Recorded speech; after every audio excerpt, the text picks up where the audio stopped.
السلام علیکم دوستو، آج کی ویڈیو میں ہم آپ کو دکھائیں گے کہ ڈرامہ سیریل ارطغرل غازی کے چوتھے سیزن کی نویں ایپیسوڈ میں کیا ہونے جا رہا ہے۔ اس قسط کے شروع میں آپ دیکھیں گے کہ گورنر آرس اپنے کمرے میں ماریا سے سمکو کے بارے میں پوچھ رہا ہوتا ہے، جس پر ماریا اسے بتاتی ہے کہ سمکو کا ایک شراکت دار ہے جس کا نام انتھیوس ہے۔ ان دونوں نے مجھے بطور جاسوس بنا کر بھیجا ہے یہاں۔ ارطغرل انتھیوس کو زخمی حالت میں ملا تھا۔ اس پر گورنر آرس اسے کہتا ہے کہ تم نے مجھے دھوکہ کیوں دیا، جس پر ماریا بتاتی ہے کہ میرا چھوٹا بھائی ان کی قید میں ہے، جس وجہ سے میں ایسا کرنے پر مجبور تھی۔ اس کے بعد ماریا آرس سے کہتی ہے کہ خدا کے لیے میرے بھائی کو بچا لیں، میں ساری زندگی آپ کی غلام رہوں گی۔ اس کے بعد آپ دیکھیں گے کہ سمکو کے پاس کچھ سپاہی آتے ہیں۔ اس پر سمکو کا آدمی اسے بتاتا ہے کہ یہ آدمی انتھیوس نے بھیجے ہیں۔ اس کے بعد وہ کہتا ہے کہ ہمارا خط بھی آرس کے پاس پہنچ چکا ہے، جس پر سمکو جواب دیتا ہے کہ اب آرس ہمارے سونے کا ایک ایک سکہ ہمیں دے گا۔ اس کے بعد ارطغرل اپنے ساتھی پیٹو سے گفتگو کرتے ہوئے دکھایا جاتا ہے۔ پیٹو ارطغرل سے کہتا ہے کہ اب ہمارے بچنے کی کوئی امید نظر نہیں آتی، جس پر ارطغرل اسے کہتا ہے کہ مایوسی گناہ ہے۔ اس کے بعد ارطغرل پیٹو سے کہتا ہے کہ غلاموں سے کہو کہ وہ تیار رہیں، ہم موت تک آزادی کے لیے لڑتے رہیں گے۔ اس کے بعد سمکو غلاموں کو وہاں سے آگے لے کر چلے جاتے ہیں۔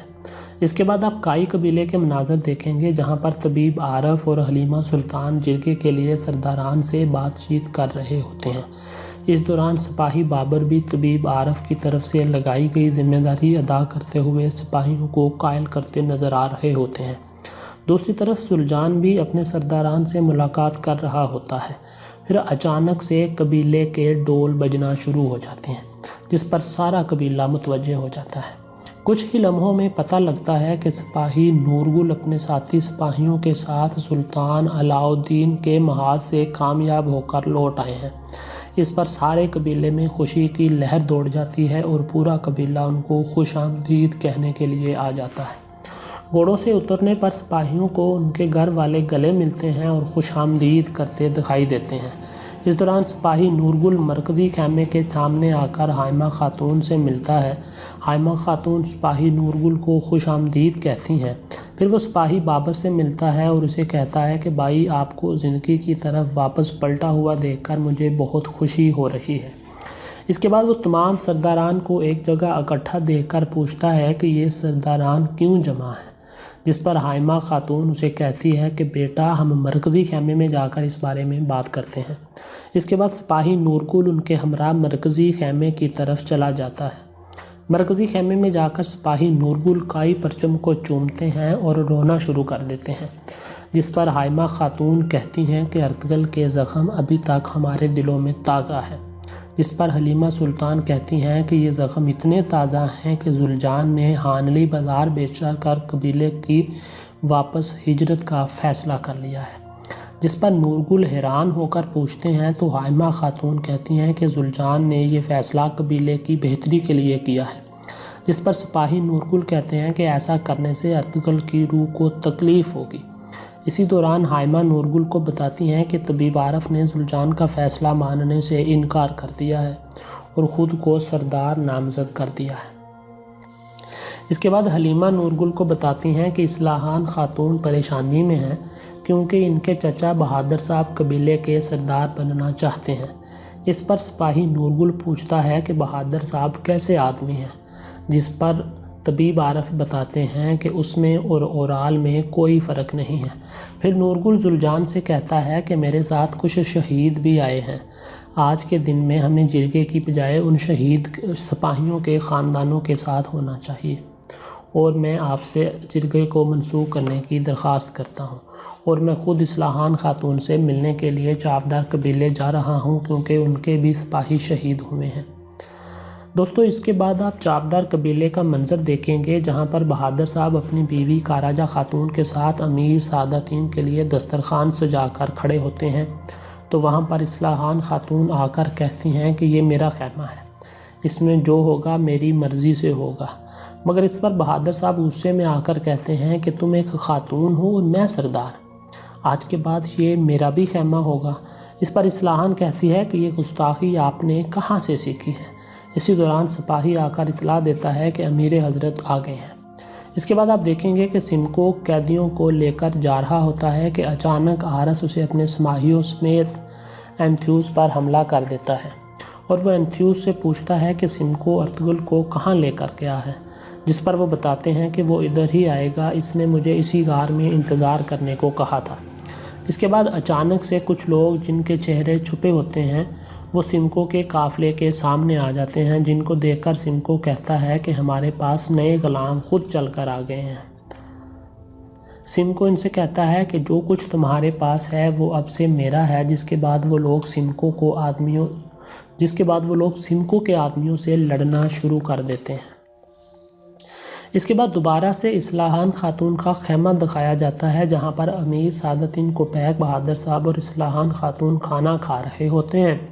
اس دوران سعادتدین کوپیک اصلاحان خاتون سے نئے سردار کے لیے جرگہ بلانے کا کہتے ہیں، جس پر اصلاحان کہتی ہے کہ میں پہلے اپنے قبیلے کے سرداران سے اس بات پر مشاورت کروں گی کہ وہ دونوں چاودار قبیلوں کا اتحاد چاہتے ہیں کہ نہیں۔ اگر وہ راضی ہوئے تو میں جرگہ ضرور بلاؤں گی۔ اس پر بہادر صاحب کہتے ہیں کہ اصلاحان تم نہ صرف کائی قبیلے کی پیٹھ پر سوار ہو بلکہ ان کے سپاہی سے منگنی کر کے ہماری روایات کے خلاف قدم اٹھا رہی ہو۔ اس پر اصلاحان خاتون کہتی ہیں کہ یہ سب میں نے اپنی بھائی آلیار کی خواہش کے مطابق کیا ہے۔ اسی دوران نورگل بھی وہاں پر پہنچ جاتے ہیں۔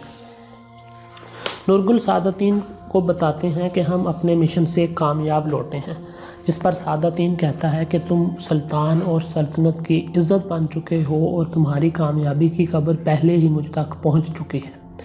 اس کے بعد نورگل اصلاحان خاتون سے اس کے شہید سپاہیوں کا افسوس کرتے ہیں اور کہتے ہیں کہ مجھے آپ سے ضروری بات کرنی ہے۔ اصلاحان کے وہاں سے جانے پر بہادر صاحب غصے سے اس کو روک کر کہتے ہیں کہ تم یہاں ریاست کے امیر کے ساتھ مشاورت کر رہی ہو اور تم یہاں سے نہیں جا سکتی۔ اس پر اصلاحان خاتون کہتی ہیں کہ میں نے جو کہنا تھا کہہ چکی ہوں، مجھے اس سے زیادہ کچھ نہیں کہنا۔ اس پر بہادر صاحب غصے سے یہ کہتے ہیں کہ تم روایات کو توڑ رہی ہو، اور پھر وہ اصلاحان کی طرف بڑھتے ہیں، جس پر سپاہی نورگل انہیں روک لیتے ہیں اور کہتے ہیں کہ ایک عورت پر ہاتھ اٹھانا یہ کہاں کی روایات ہیں، جس پر بہادر صاحب غصے میں آ کر نورگل پر اپنے خنجر کا وار کرتے ہیں اور اسی دوران بہادر صاحب کا بیٹا سانجار بھی خیمے میں آ جاتا ہے۔ دوسری طرف آپ دیکھیں گے کہ جب وہ نقاب پوش آدمی سمکو کے آدمیوں سے لڑ رہے ہوتے ہیں تو قیدی بھی اپنی زنجیریں توڑ کر ان کے ساتھ مل کر سمکو اور اس کے آدمیوں کو مارنا شروع کر دیتے ہیں۔